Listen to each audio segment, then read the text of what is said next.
Okay, guys, I'm here for my review of SummerSlam 2020 from August the 23rd, 2020 from the Amway Center in Orlando, Florida. I have no idea, and before anyone might bring this up, I know there's another pay-per-view this coming Sunday, Payback. I will not be reviewing that pay-per-view. I don't even know I'm going to watch that pay-per-view. It has no build. You can't build a pay-per-view in a week. Anyway, the Amway Center from Orlando, Florida, the WWE Thunderdome.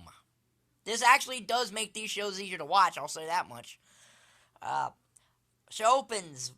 First of all, there was the kickoff match of Apollo Crews versus MVP for the U.S. title, which Apollo Crews won.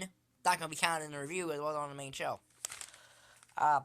SmackDown main show opened with the SmackDown Women's Championship match. Bayley versus Asuka, a 3.5-star match. This is a really good match. Not as good as the match that Asuka would have later, but still.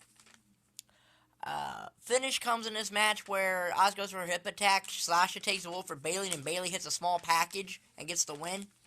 Yeah, 3.5 stars. This match is fine. So then we get the Raw Tag Team Championship match, as is the Street Profits versus Andrade and Angel Garza. Another good, solid tag match. Nothing special, but it wasn't bad. Montez Ford hits the cash in, or whatever his frog splash is called, and gets the win on Angel Garza, because Andrade had gone over to check on Zelina Vega. Kevin Owens on commentary for this match. 3.5-star tag match. Still not a bad match.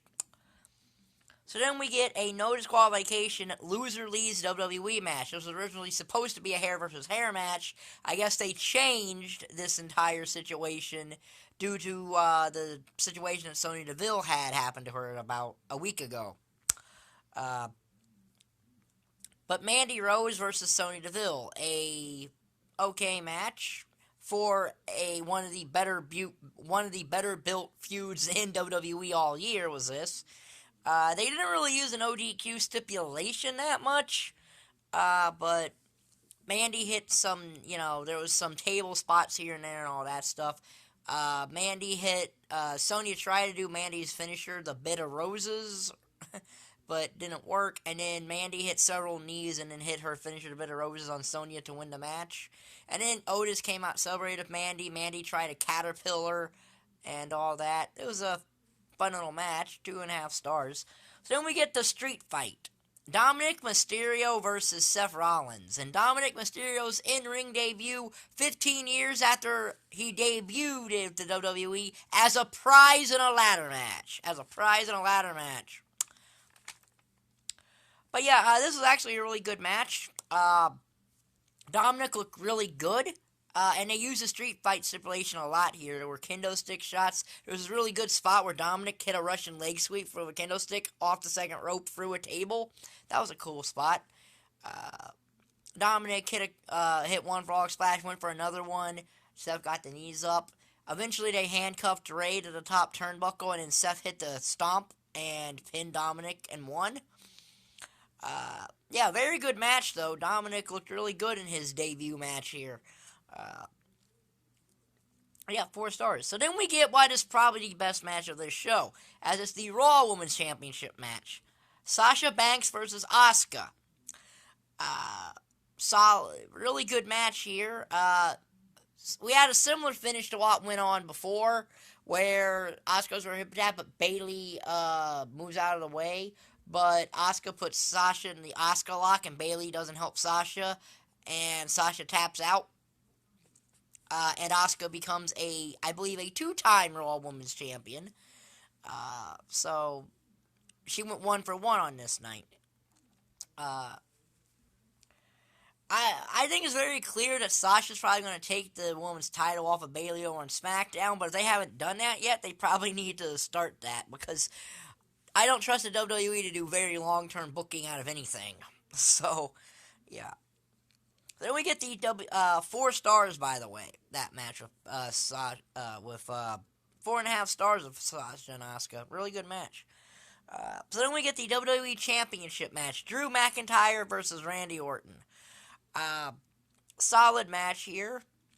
with a very old school finish that I literally don't think anyone saw coming, because Drew wins with a backslide. A backslide. That's an old school finish if I ever saw one. So yeah, good match. 4-star match. No real complaint there.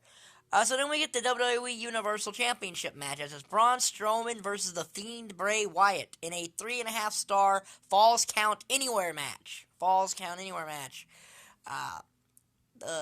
This match didn't really go too far. It did go to the back of the Thunderdome, which is basically the back of the Amway Center. But the finish was Strowman was taking apart the ring and revealing the wood paneling, and then the Fiend hit Sister Abigail and covered the Fiend and covered Strowman to win the Universal Championship.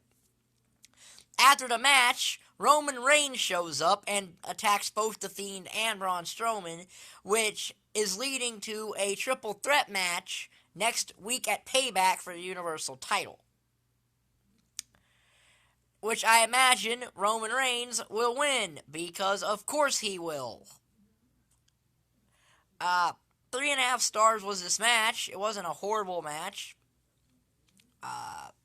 So yeah, I really have been watching. I have not watched a lot of empty arena wrestling since WrestleMania, so at least the Thunderdome makes it far more interesting. There was a promo about Keith Lee coming to Raw, which explains why he lost the NXT Championship on TakeOver 30. So yeah. So all in all, this was actually a really solid pay-per-view.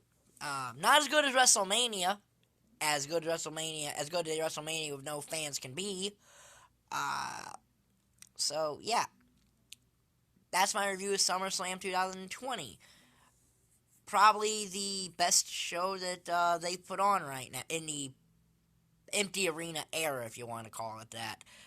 So if you liked this video, like button is down there, subscribe button is down there, and thanks for watching. Bye.